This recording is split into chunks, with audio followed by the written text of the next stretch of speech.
Assalamualaikum warahmatullahi wabarakatuh. Waalaikumsalam warahmatullahi Bismillah, tawakkaltu ala Allah, la haula wa la quwwata illa billah. Asyhadu an la ilaha illallah wa asyhadu anna Muhammadar Rasulullah. Allahumma shalli ala sayyidina Muhammadin wa ala alihi wa sahabatihi ajmain, ma ba'd. Kita lanjutkan pada halaman 796.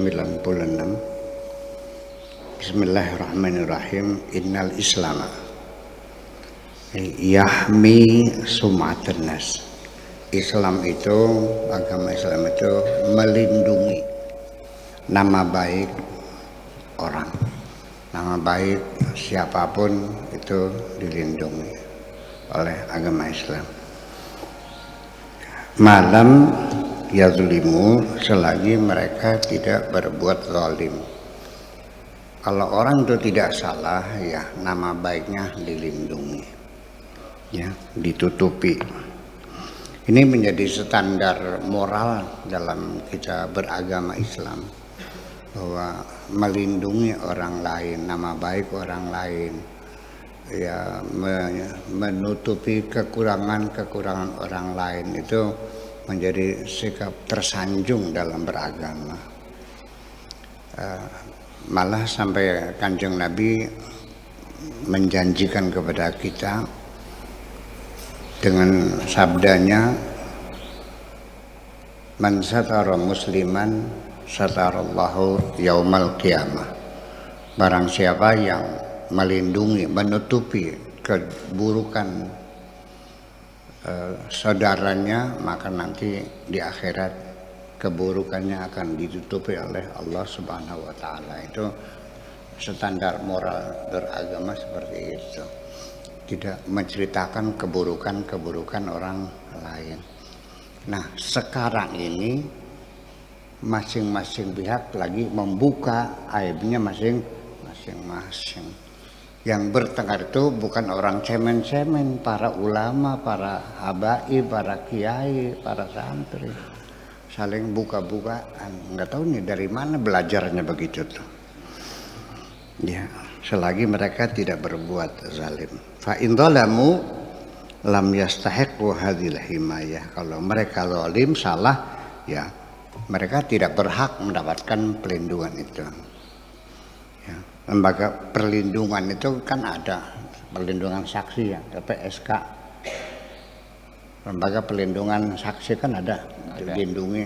Orang juga sama, mendapat hak perlindungan dari agama itu, dilindungi. Kalau tidak salah, kalau salah yang perlu.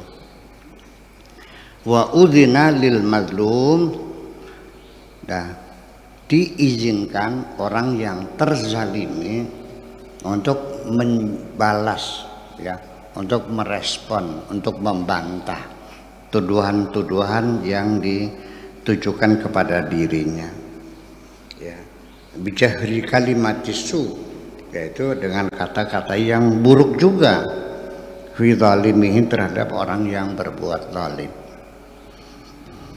Wa kan hadha wal istitsna, dan ini adalah merupakan satu pengecualian al-wahida, yang satu-satunya, man kafal al-sinata an kulli kalimatisu, dari orang yang menahan mulutnya dari mengucapkan sesuatu yang buruk, yang jelek.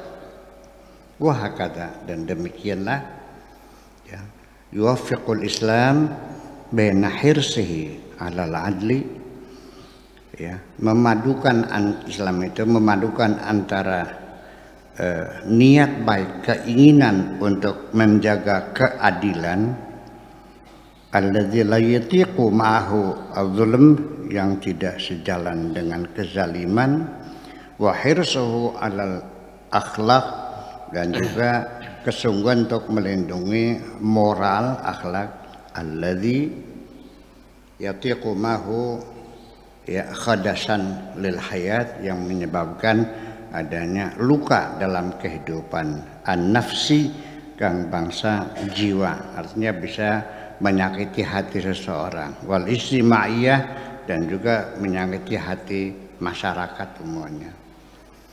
Wa yaqibus siyaq atau wa yuqabus siyaqul qur'ani, tutur Al-Qur'an ini ditutup ala dzalikal bayan, berdasarkan penjelasan tadi, hadza taqib al-muhi, dengan penutupan yang memberikan inspirasi yang berbunyi wa kanallahu sami'an alima, bahwa Allah itu maha mengetahui, maha mendengar dan maha mengetahui. Liar betal amr fi nihayah, untuk mengaitkan persoalan ini di penghujungnya, billahi, dengan Allah Subhanahu wa taala. Ba'da marabatahu fil bidayati, setelah dihubungkan pada permulaan, bihubbillahi wa kurhihi, tentang apa yang disukai Allah dan apa yang dibenci oleh Allah, yang berbunyi la yuhibbullahu al-jahra bisu'i, Allah tidak suka, tidak senang ya keburukan yang diviralkan.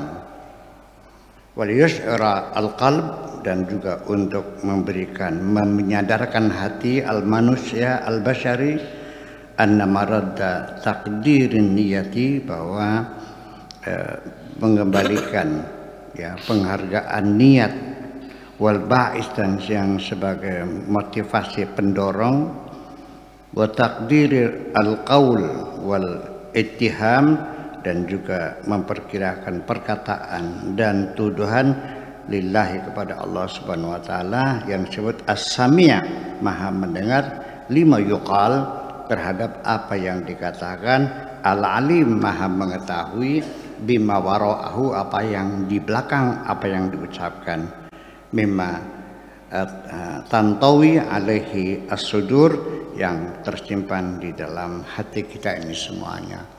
Saya kira seperti itulah, bahwa di sini poin pentingnya bahwa nama baik orang itu harus kita pelihara. Makanya dalam pelajaran akhlak, mengupat, mencaci maki, atau bahasa ngerasani, menceritakan kejelekan-kejelekan orang, itu sangat tidak terpuji sesungguhnya. Tetapi kenapa kita begitu senang menceritakan kejelekan orang, tapi kita berat menceritakan kebaikan-kebaikan orang? Itu yang membuat kamu hidup kamu susah, nggak punya teman setia. Ya karena selama ini, coba dibalik, saya sendiri sudah lama belajar ya, udah lama bertahun-tahun belajar untuk hidup sehari-hari. Apabila ada orang berbuat kebaikan, saya harus menjadi orang yang pertama kali apresiasi, menyampaikan penghargaan dan sanjungan. Tetapi ketika saya melihat ada orang berbuat kurang baik, kurang senonoh, saya lebih baik saya diam. Dengan demikian saya punya teman banyak. Ya kan begitu? Iya. Nah, kalau memang orang itu dekat, orang saya sayangi sehingga saya terdorong untuk menegurnya, mangga silakan. Tapi juga ada banyak persyaratan-persyaratan cara menegur orang itu. Jangan sampai orang itu tersinggung. Sebelum saya menegur seseorang, mengingatkan seseorang, saya prediksi dulu. Orang ini kira-kira menerima atau tidak kalau saya tegur. Kalau saya memprediksi kayak tersinggung, nggak usah. Tok, nggak ada hasilnya kok. Badi tukaran baik, ngecek ulet pisan. Ya udah. Tapi kalau saya prediksi kayaknya bisa terima dia nih. Kalau saya nasihati, oke, saya mulai. Nah, itu pun ada langkah-langkah awal yang harus kita bereskan dulu supaya tidak menimbulkan ketersinggungan yang berlebihan. Dengan cara pertama-tama disanjung dulu. Jadi kan ketersinggungannya kan makin kecil. Seperti saya menegur seorang imam di masjid salah baca Fatihah, ya kan? Menurut kaidah tajwidnya salah. Sebelum saya tegur, saya sanjung dulu. Suaranya hebat, merdu. Makhraj hurufnya Hebat. pas. Lagunya enak.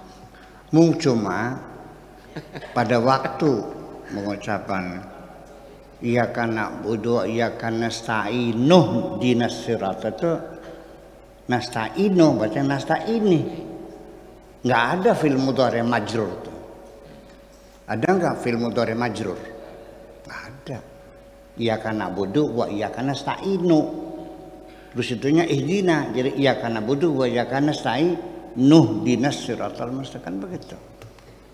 Kemudian alhamdulillah rabbil alamin arrahmanir rahim maliki masih diidghamkan. Jadi alhamdulillah rabbil alamin arrahmanir rahim maliki kan begitu. Sudah saya sanjung, dia senang. Begitu saya sampaikan kesalahannya, tersinggung. Siri mondoknya pirang tahun. Mondok lebih tahun. Itu imam tidak tahu bahwa saya ketua Forkim. Ketua forum komunikasi mau saya. Dia nggak tahu karena tiap bulan terima duit orangnya nggak pernah datang. Iya, padahal tiap bulan dapat 450.000 lah. Iya, dengan dikasih makan yang enak nggak pernah datang. Ya itulah. Kemudian yang kedua, hal-hal yang menegur seorang salah itu tolong jangan di hadapan orang banyak. Dipanggil baik-baik 4 mata saja, punten. Bilang dulu punten, minta maaf. Kalau diperkenankan, apabila Bapak tidak keberatan, izinkanlah saya. Kurang berapa lagi? Yang bersangkutan, iya mangga silakan. Begitu ceplok marah juga. Jadi tidak mudah menurut orang. Apalagi kamu mencaci maki orang. Yang kafir, yang bid'ah, yang musyrik, yang Masya Allah. Belajar dari mana kamu begitu tuh? Di YouTube lagi. Wah kafir itu, halal darahnya itu. Kok lancang banget sih menghalalkan darah orang? Kamu ini siapa sih? Kamu bukan apa-apa kok. Bisa menghalalkan darah orang, memastikan orang masuk neraka. Jangan-jangan kamu merasa sudah jadi Tuhan barangkali. Bisa memastikan orang kafir ini musyrik ini bid'ah. Ya ini masuk neraka, masuk surga. Memangnya kamu siapa sih? Yakin masuk surga? Oke, ku nanti, ku tunggu. Kalau iya betul kau yakin masuk surga. Ya, kepastiannya siapa? Allah yang menentukan. Bukan kamu kok. Masalah surga itu hak prerogatif Allah. Itulah etika yang dijaga oleh Al-Quran. Jangan menjelek-jelekan orang. Lindungilah nama baik orang itu. Ditutupi. Saya juga sering ditanya orang konfirmasi. Karena ingin melamar seorang perempuan. Si calon laki-lakinya kan pengen tahu perempuan atau enggak. Gimana orang itu? Ya enggak tahu. Masa saya akan menyatakan, Pak, jangan melamar perempuan itu, sudah pernah hamil 2 kali. Masa begitu?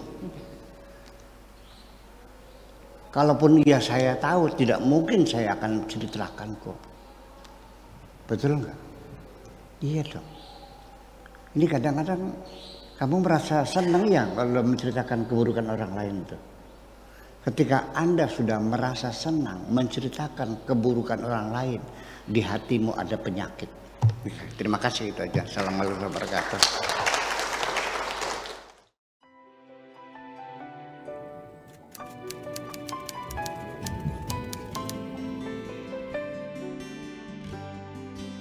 Aku hanya ingin berbagi kebahagiaan dan tidak menggurui siapapun. Terlalu sulit bagiku untuk menyalahkan siapapun. Akan tetapi apabila ada orang yang ingin mengisi raportku, tentu aku sangat gembira sekali. Dan kujamin aku tidak akan sakit hati sedikit.